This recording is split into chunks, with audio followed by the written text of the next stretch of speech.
Okay.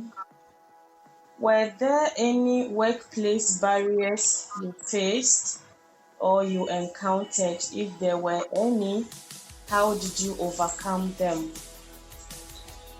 Well, about workplace barriers, there are barriers I have encountered and continue to encounter. For example, one of which being people think that they are doing you a favor by not including you in certain assignments. So, for example, they are going out on the field and they feel like, oh, you are a person with visual impairment, just relax and we'll go and come.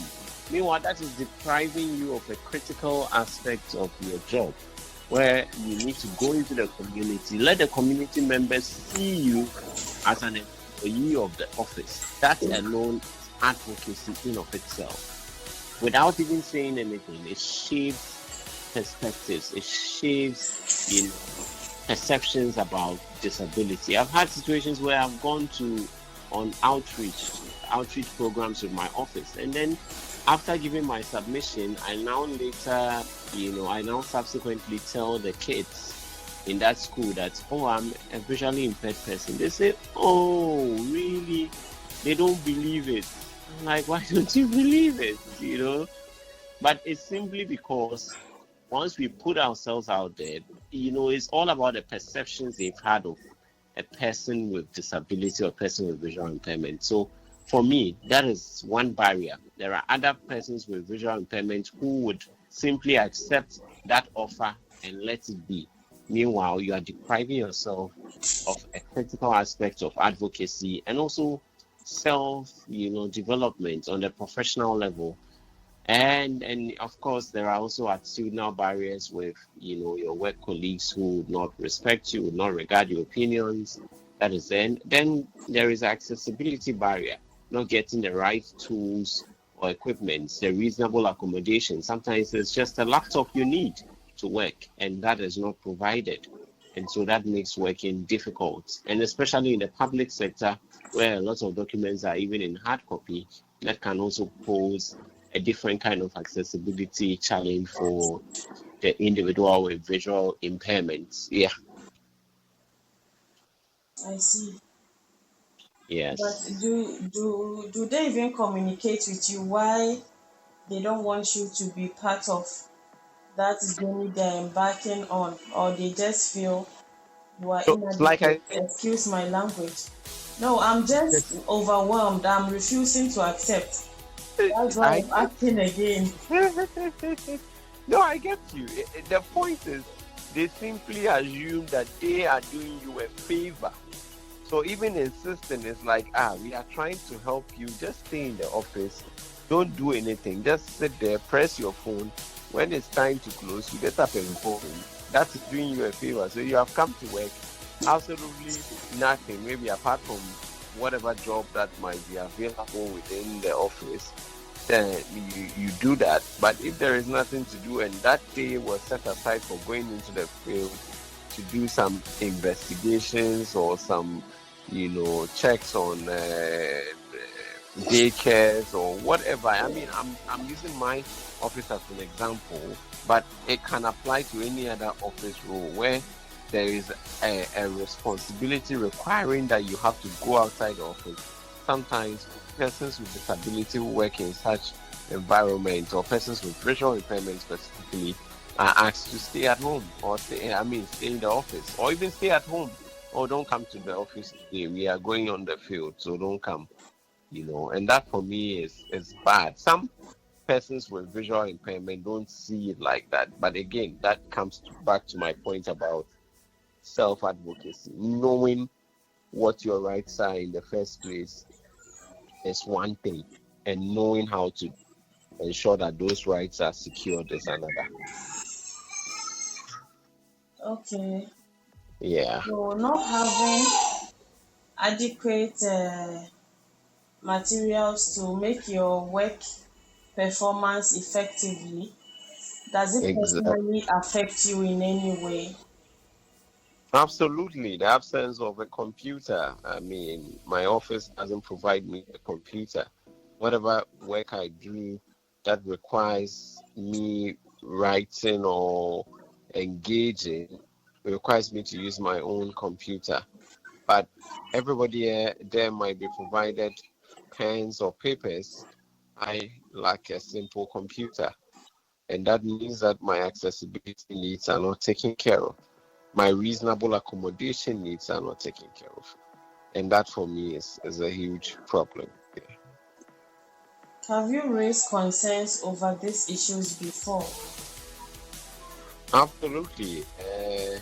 The issue is, as a government institution, it's government that makes provision, and subsequent, let me say, Ghanaian governments over the years have struggled to meet all the various demands of the people. So that has been our problem. Where you raise a concern, they'll tell you there is no money. We even need money to pay workers. Even the offices that we work from, they are not always the best or in the best condition. We'll get there. Is there anything you wish employers understood about hiring persons with disability or persons with visual impairment? Okay, thanks for this question. This is very, very important. Because again, they should drop their assumptions and ask questions, right? Drop their assumptions and ask relevant questions. You want to employ someone with visual impairment, don't simply say, once we construct a ramp, then we have solved the accessibility need. No, every disability type or type of impairment has its own accessibility or reasonable accommodation need. Someone who is in a wheelchair needs the ramp. However, a visually impaired person may not necessarily need a ramp and can easily negotiate the staircase. But it doesn't mean that beyond the ramp or stairs, there is nothing more to do. You provide that person with a laptop if that person uses soft copy.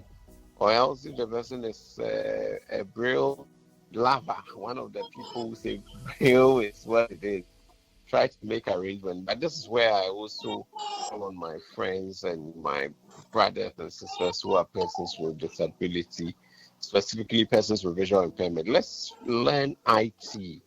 Let's learn technology, because integrating braille into the workplace is a very challenging task, and where we already lack the resources, that even compounds the problem even more.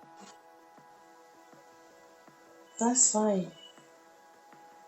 So far as you are concerned, has there been any day, any time in your career that you call it the proudest moment? Sorry, can you come again? Okay.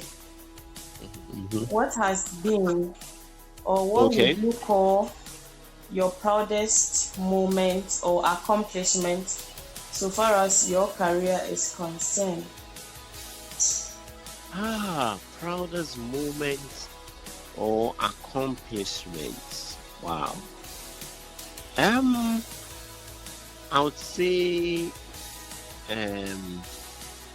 getting the opportunity for me to engage with persons with disability who have benefited from my training, for example, in IT, who can today say, because of you, I learned how to use a computer and I'm using it to enhance my work. That for me has always been a very proud moment. After teaching people to use technology, persons with visual impairments especially, and they come back to me few months or years from that point in time and say, because of the lesson you provided, I am able to do this on my own. I can send an email. Like, I feel so excited, so happy, so joyed by that. So yes, for me, that has certainly been one of my proudest moments. Yeah. It's a very wonderful situation, when Absolutely. your name is mentioned at the right time and at the right place. Yeah, absolutely, absolutely. I'll urge Yeah. that you keep it up. Oh, thank you, thank you, thank you, thank you. I mean, we do it for the love of the people, just to see our people grow and thrive. Yeah. Fine. Everyone has got their everyday challenges. Yes. What are some of your everyday challenges that people often overlook?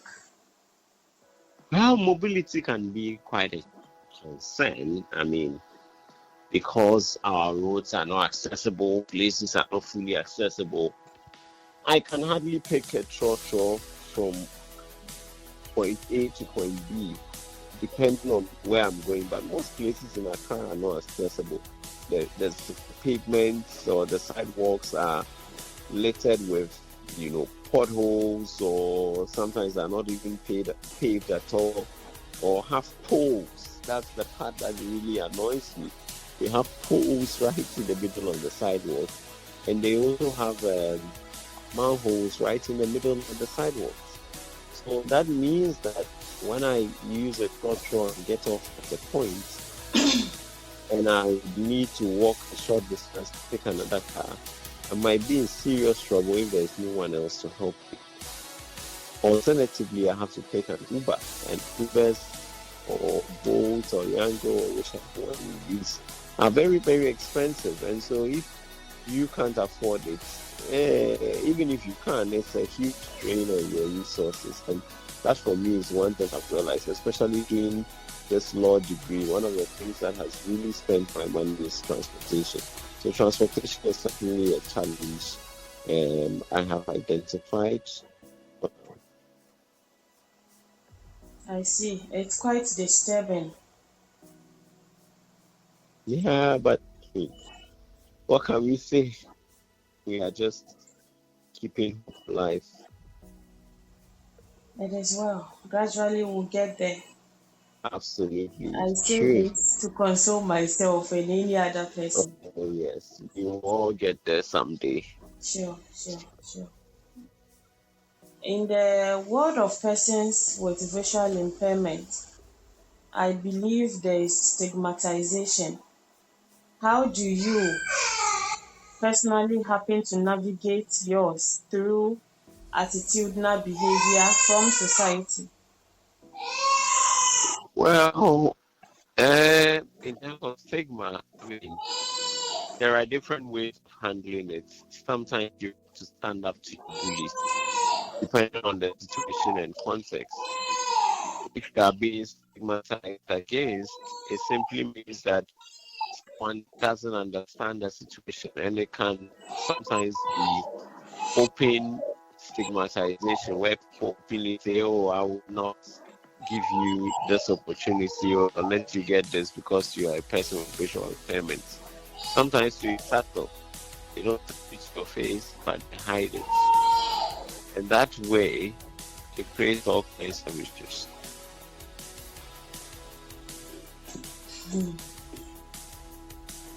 it's not easy. Not at all. I'm hearing things. I don't know how I would accept them, and if they were me, I don't know how I would manage them. But Well, mm, it's the life we live. I mean, we can't give up because of these challenges. We have to keep going, regardless. Yeah. mhm. Is there any particular one thing you feel the general public should understand or perhaps accept about persons with visual impairment? Any particular thing that the general public should understand about persons with disability? I think they need to understand that we are human just like anyone else. We have agency, we have the ability to make right choices and wrong choices as well. But above all, we are not incapable of achieving our dreams. As long as we have the right tools and support, we can do practically anything anyone else can do. Yeah. That's fine. I applaud you for that.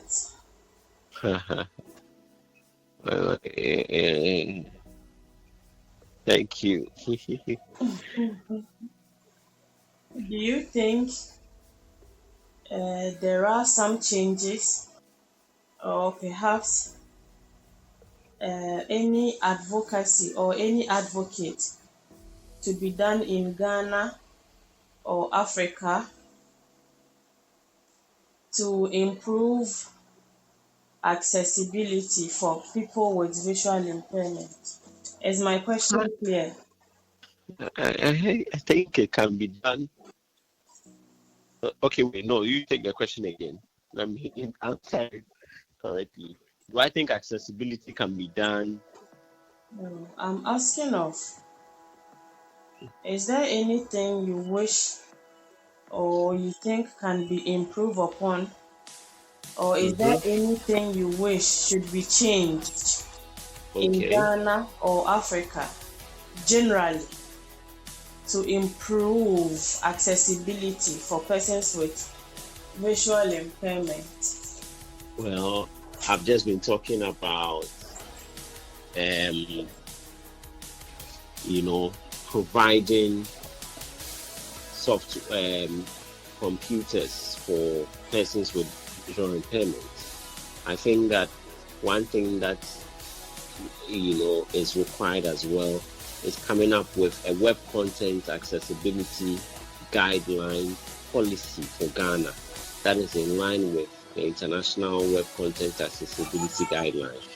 So we need to tailor a policy document that suits our needs but conforms to international standards, such that all these apps that are created, AI softwares and everything that are created are truly accessible to all users, including users with visual impairment or users with disability. So we should have proper regulations on that and enforcement of same. Once we have the regulations, let us make sure that we are strictly enforcing them. That's wonderful. And as a person with visual impairment and with Mm-hmm. all that you have said, I Yes. could personally believe you have Mm-hmm. had a lot of experiences, both good Yeah. and bad, and you have been able to overcome them. Yes. Could you please give out any advice to colleagues visually impaired out there who are struggling with school or employment? I think that you need to believe in yourself. Okay. There's a mantra I always go with: believe, perceive, achieve. You believe in yourself, you perceive your goals, perceive the dream destination you want to get to. You have to push for it, you have to strive for it, and then by the grace of God you would achieve. But you don't just go, oh, by the grace of God I will achieve this without putting in the work. It's going to be tough, it's going to be very difficult, but once you lose that focus, unfortunately for you, everything would go sideways, because already the society is not tailored for you, the person with disability. So you have to push extra hard to achieve the results you are looking for. Yeah. Thank you. If My you are given pleasure. the opportunity to meet up with any Mm-hmm. policy maker or leaders in your country, what would Mm-hmm. you wish they did differently to support persons with visual impairment or to support disability inclusion? I think intentionality is the key word. I've mentioned a number of different things like the web content accessibility policy for Ghana or regulation for Ghana, which is one of the things. There are other issues about, reforming the Disability Act of Ghana 2006 Act 715, which is very, very useful to our advocacy in the country. It should fully conform with the UN standard, that is the UN Convention on the Rights of Persons with Disability. That document should be in tandem with our local disability acts. The act we have is largely outdated, so it doesn't work for us anymore. That is one of the things that we need to look at. All of these things at the bottom or at the very fundamental level of all these things is intentionality. So once we are intentional about achieving these ends, as policymakers, we can definitely see substantive change. The provision of assistive devices, the provision of subsidization of some costs or tax elements on some of these assistive devices is also important. So there are a wide range of things that we should do or we can do to improve the lives of persons with disability.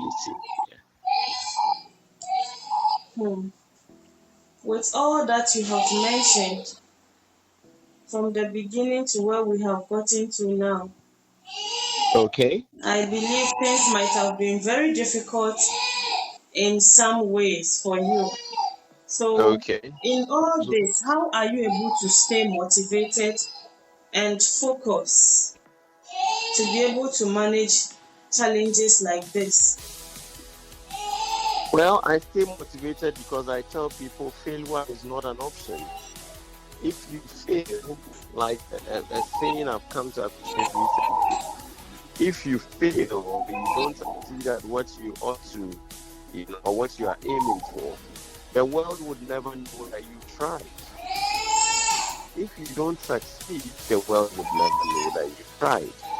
So the point is for you to be able to prove to the world that indeed you have made an effort, you have to push to succeed at all costs, through all legitimate means. So I stay motivated by the fact that I need to see substantive growth or development within the disability community. For all the efforts, all the noise in quotes that we are making, if there are no real changes, then we might as well just go home and sleep and forget about everything. So I stay motivated by the fact that until we get to a semblance of the paradise we are looking for here in Ghana for persons with disability, there is no way we can relax. We have to keep going. And that's what keeps me motivated. That's wonderful. You've said enough and you have done so very well. I wouldn't want to keep you for long, but I have one last interesting question to ask. Okay. Before I free you finally, I would like to ask if you have any message you would like to share with our audience today about breaking stigma and embracing inclusion. So if you're a person with disability, breaking stigma is what you do all the time. And sometimes it can get tiring, it can get difficult, but you don't allow your spirit to be dampened because, again, like I just said, stay motivated by the fact that if you don't do this, you don't see some progress in this, nobody will do it. It will remain there and you all suffer for it. So if you have the potential of, pushing to see things happen for yourself and happen for others, take it and do whatever you can to keep that enthusiasm and energy going. For people who don't have disabilities or people without disabilities, it's important to understand that an inclusive society is a better society for all of us.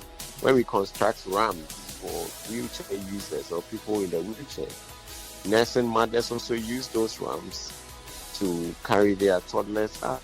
Sometimes even those institutions, they use those ramps to wheel heavy machinery and equipment. So there are different uses. Text-to-speech software is the foundation of devices contained or software contained in the Alexa and some of these AI devices.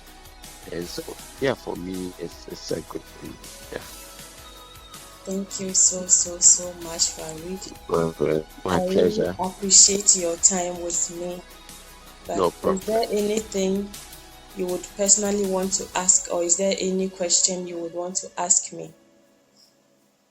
Oh no, I'll just make a comment that I think this is a great program, a great initiative. We can't do. People say we have done a lot of advocacy, we are tired. No, but we can't give up. No matter how we get busy with other stuff, we have to make time for programs like this, where the advocacy of persons with visual impairment takes center stage, or the advocacy of persons with disability is central to everything that is done. And through that, we are able to get more and more people to support the disability inclusion drive. So for me, I'm commending you and your team for the work you are doing, and I pray that you grow from here, from height to height. And yeah, hopefully a lot more people will join our movements for disability inclusion. Thank you so very much. My pleasure. Myself and my team also, we are also appreciative, or we appreciate you helping Okay. to support the change. Thank you so very much for being part of the change Eaglet 05 is advocating for. Thank you for coming. It's an absolute pleasure, and I'm glad you had me on. Thank you. All right. Hope to hear from you again some other time. Sure, anytime. Yeah.